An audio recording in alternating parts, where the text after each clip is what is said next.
चलिए तो आज हम आप सबको प्रतिस्थापन समाकलन पढ़ाएंगे। और प्रतिस्थापन समाकलन में करना क्या रहता है कि इसमें आपको कोई चर दिया रहेगा या कोई आपको फलन दिया रहेगा, उस फलन को आपको तोड़ के जो समाकलन के सूत्र होते हैं उस सूत्र के अनुसार उसे क्रमबद्ध आप करेंगे, यानी कि इन्हीं आरोही क्रम में इनको बनाने की कोशिश करेंगे।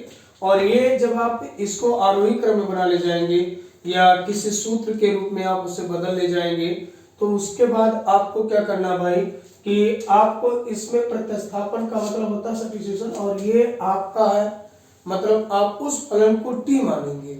ठीक, आपकी मर्जी टी मानिए, आपकी मर्जी जो वो मानिए, लेकिन आप क्या करेंगे भाई कि उसको कुछ ना कुछ मान के हल करेंगे।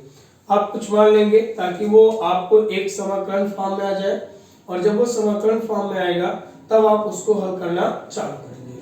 जैसे आपको एक सवाल दिया जाता है भाई, दिया है cos ax प्लस b, आपको दिया भाई यहाँ पे इंटीग्रेशन और cos ax प्लस b। अब देखिए भाई, जो हमने समाकलन में सूत्र पढ़ा है वो ये पढ़ा कि cos x का हमने समाकलन पढ़ा। किसका पढ़ा? cos x का। अब हम क्या करेंगे भाई, cos x के अंतर्गत हम इसे चेंज करेंगे, यानी कि जैसे ये cos x का हमने समाकलन पढ़ा है, तो cos x का जो समाकलन होता है वो आपका क्या होता है भाई, माइनस साइन x। क्या होता है भाई? Minus sign x। बोलिए, ये होता है ना भाई? नहीं, आप देखिएगा वहां पे आपका होता है साइन x। हो गया भाई? तो अब जब आप इसको कुछ मानेंगे, क्या करेंगे भाई, कुछ मानेंगे, तो यहाँ पे आप मान लेंगे माना ax और प्लस b और बराबर क्या, t। आप जो मानेंगे पहले उसका अवकलन करेंगे। क्या करेंगे भाई? अवकलन। अब आप इसका जब अवकलन करेंगे तो ये मिलेगा a dd ऑफ x, बोले भाई, और प्लस b या आप dd ऑफ x और b और बराबर dt बाई क्या हो जाएगा भाई, dx। बस मेरे भाई, तो इसका जब हम अवकलन करेंगे तो ओनली 1 मिलेगा, और ये तो आपका 0 हो जाएगा, और ये आपको मिलेगा dt बाई dx। देखिए इनका पहले मतलब आप समझिएगा। जब आप इसका अवकलन करेंगे तो अवकलन हमारा हो जाएगा a, बोलिए क्या होगा भाई, a को हम बाहर निकालेंगे, dd आप x लिखेंगे, x का अवकलन करेंगे, प्लस लगाएंगे, और यहाँ पे dd ऑफ x, क्योंकि यहाँ पे हमारे x का फलन है तो x के फलन में हम t x के सापेक्ष हल करेंगे। यहाँ पे t है तो t को हम किसके सापेक्ष, x के सापेक्ष हल करेंगे ना, तो हमारा हो जाएगा dt बाई क्या भाई, dx हो जाएगा। अब यहाँ पे आपको मिलेगा a बराबर और dt बाई क्या भाई, dx, तो आपको मिलेगा a dx और बराबर किसके भाई, dt के। बोलिए, ये मिलेगा ना भाई।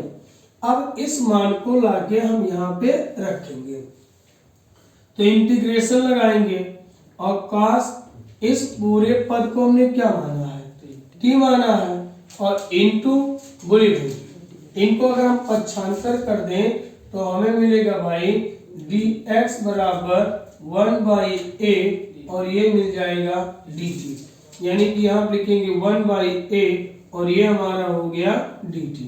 बस मेरे भाई, अब क्योंकि जहां पे dx था वहां पे हमने क्या लिखा, dt लिखा, तो इस पूरे मान के साथ लिखेंगे। अब यहाँ पे 1/a को बाहर निकाल लेंगे, इंटीग्रेशन, और ये cos t हो जाएगा, और ये आपका हो गया dt। देखिए इस फॉर्म में बदल गया कि नहीं बदल गया, इंटीग्रेशन cos x dx था, और अब किसमें आ गया, इंटीग्रेशन cos t dt। हो गया भाई। अब बोलिए cos t का समाकलन क्या होता है, तो 1/a और cos t का समाकलन sin, बोलिए, तो आपको मिलेगा sin t और प्लस क्या लिखेंगे भाई, c। लेकिन t हमने माना किसको था, ax प्लस b को, तो 1/a और sin ax प्लस क्या भाई, b और प्लस c, और ये हमारा क्या हो गया भाई, आंसर। चलिए भाई, तब आप अब अगला प्रश्न देखिए क्या कह रहा क्या नहीं कह रहा ना, और बोलते रहिए, सूत्र तो बोलते रहिए, चिंता मत कीजिए। नहीं बोलोगे ना तो कंफर्म है कि आपको कभी याद वाद नहीं होगा।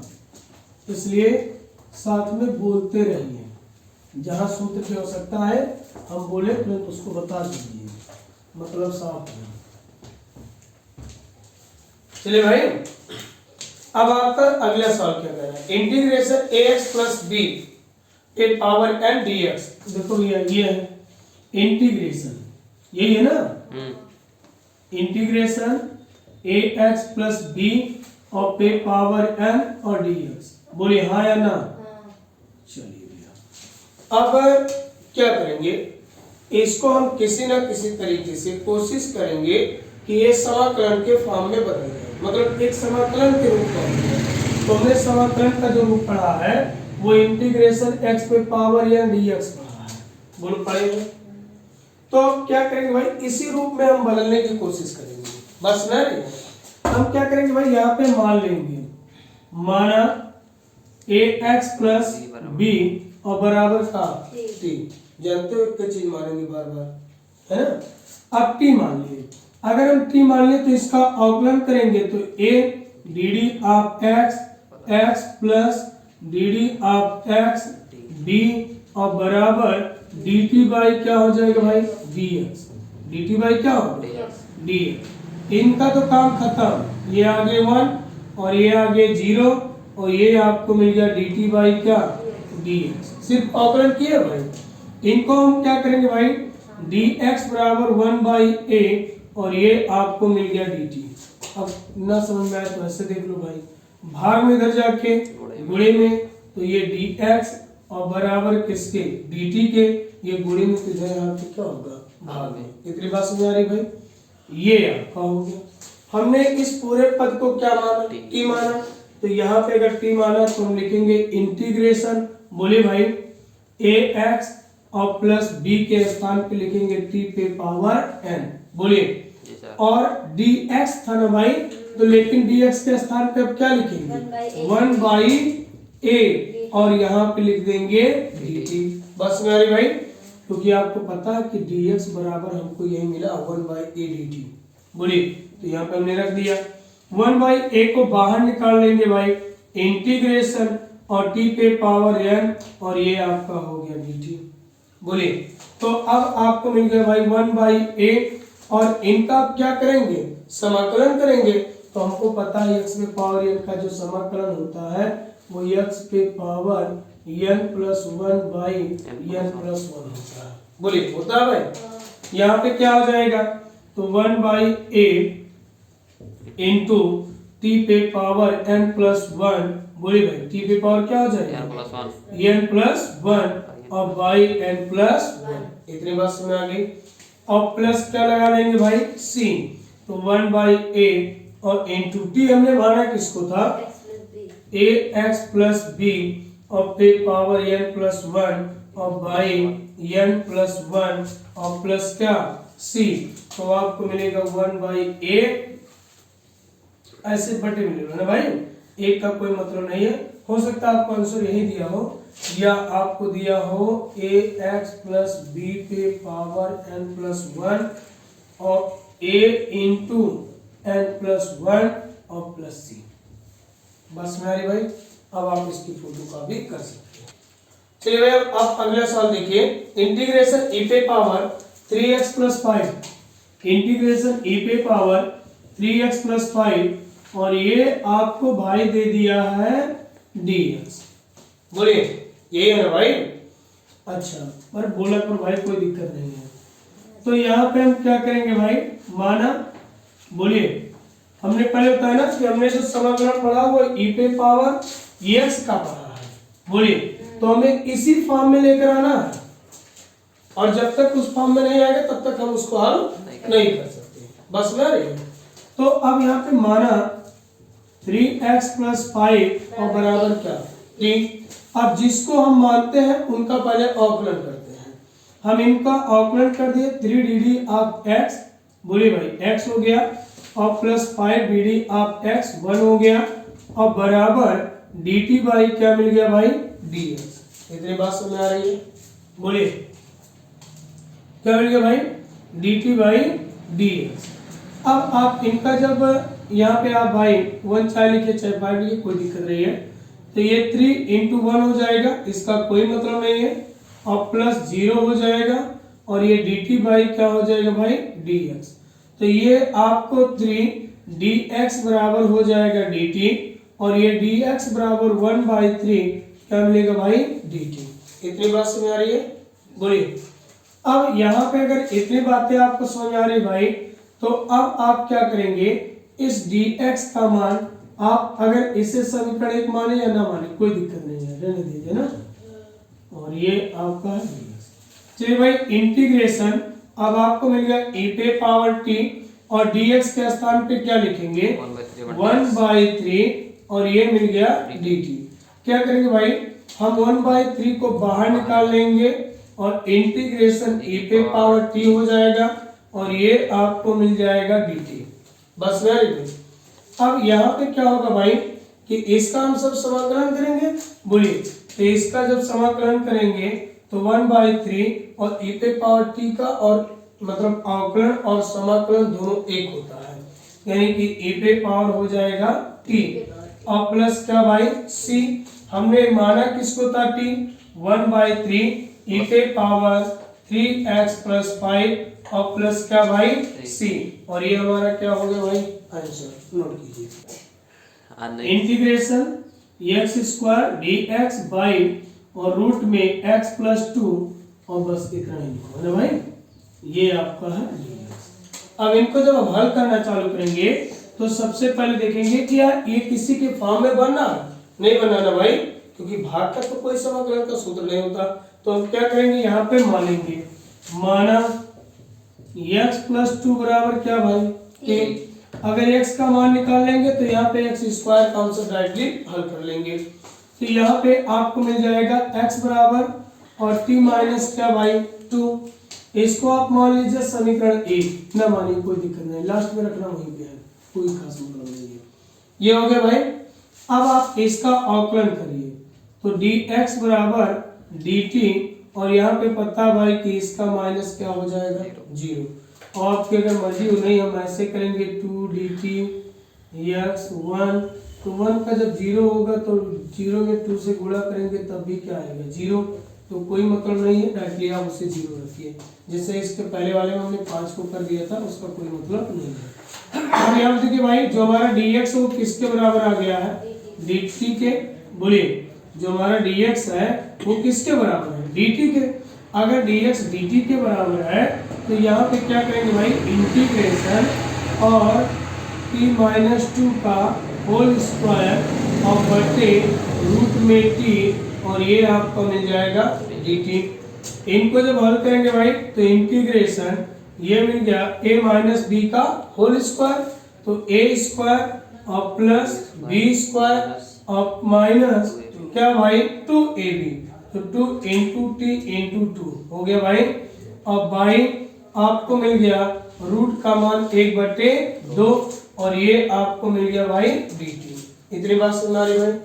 अब आप देखिए भाई आराम से अगले प्रश्न पे मतलब आगे टॉपिक पे, इंटीग्रेशन अब आपको मिल गया t पे पावर 2 और प्लस मिल गया भाई 4 और माइनस 4t, क्या मिल गया भाई 4t, और बाई t पे पावर 1/2, और ये आपको मिल गया।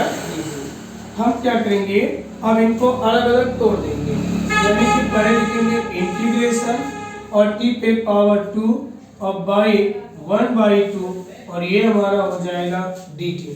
बीच में किसका चिन्ह भाई प्लस का, 4 को बाहर निकाल देंगे, इंटीग्रेशन ये आपको मिल गया भाई 1/, क्या मिलेगा भाई 1/, और t पे पावर 1/2, और यहाँ पे आपको मिलेगा भाई माइनस, यहाँ पे भी 4 को हम बाहर निकाल लेंगे, इंटीग्रेशन और t बोले भाई और पे पावर 1 और t पे पावर 1/2, और ये आपको dt, और ये आपका हो गया dt। इतनी बात समझ आ रही है।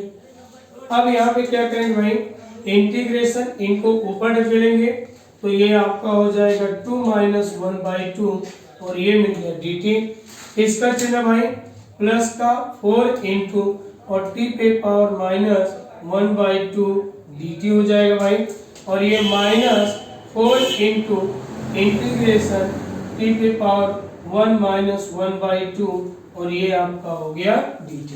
बस में आए भाई। अब यहाँ देखिए 2 दूनी 4 और 1 घटा देंगे तो हमारा 3 हो जाएगा, यानी कि इंटीग्रेशन आपको मिल गया 3/2 और dt और प्लस 4 इंटीग्रेशन इसका तो वही रहेगा भाई क्या -1/2, बोलिए वही तो रहेगा भाई। तो ये आपका हो गया -1/2 dt और यहाँ पे आपको मिलेगा भाई -4 इंटीग्रेशन 2 के 2 यानी कि t पे पावर -1/2 और ये आपको मिल गया dt। इतनी बात समझ में आ रही भाई, ये +2 हो जाएगा है ना। अब बताओ इसका हम क्या करेंगे, समाकलन करेंगे। तो समाकलन जब करेंगे तो t पे पावर 3/, सर वहाँ बराबर नहीं रहेगा कहाँ पे उस लाइन में ऊपर हो गया भाई। तो यहाँ पे आपका ये एक अगला पार्ट हो गया, ये आपका इसका अगला पार्ट है, ये पूरे एक ही पार्ट है, ये भी है। अब इनको हम यहाँ पे ले चले ना भाई। तो अब जब इनका समाकलन करेंगे तो t पे पावर 3/2 + 1 और 3/2 + 1 और यहाँ पे मिलेगा भाई +4 इंटू यहाँ पे भाई t पे पावर -1/2 + 1 और -1/2 + 1 और यहाँ पे भाई -4 इंटू आपको मिल जाएगा t पे पावर 1/2 + 1 और 1/2 + 1। इतनी बात समझ में आ गई भाई। अब आप क्या करेंगे भाई, तो t पे पावर 2 के 2 और 3 5/2 और ये भी आपका 5/2 4 इंटू 2 के 2 और 1 घटा देंगे तो यहाँ पे आपको t पे पावर 1/2 और ये 1/2 हो गया भाई। और यहाँ पे आपको मिलेगा भाई -4 इंटू ये 2 के 2 और 1 3 यानी कि t पे पावर 3/2 और ये आपको मिल गया 3/2। इतनी बात समझ आ रही भाई। अब आप क्या करेंगे भाई, यहाँ पे लिखेंगे अब इनके क्रम को पलट देंगे यानी कि 2/5 बोलिए ये तो मिलेगा भाई यहाँ पे 2/5 और t पे पावर 5/2 और +4 इंटू 2 और t पे पावर 1/2 और -4 इंटू 2/3 बोलिए भाई और t पे पावर 3/2 होगा भाई। अब आपको मिल जाएगा 2/5 और t हमने माना किसको था x + 2 यानी कि x + 2 और पे पावर कितना भाई 5/2 मिलेगा भाई और +4 दूनी 8 और t हमने किसको माना था x + 2 पे पावर 1/2 और -4 दूनी कितना भाई 8/3 और t हमने किसको माना x + 2 पे पावर 3/2। अब यहाँ देखिए भाई इनको व्यवस्थित कर दिया जाए तो आपको 2/5 और x + 2 पे पावर 5/2 इतनी बात समझ आ गई भाई। और ये आपका हो गया +8 1/2 यानी कि रूट का मान होता है तो x + 2 हो गया -8/3 और ये आपका हो जाएगा भाई क्या इनको लिखेंगे x + 2 पे पावर 3/2 और प्लस क्या हो जाएगा भाई c। देखिए आपका आंसर ये आ रहा भाई।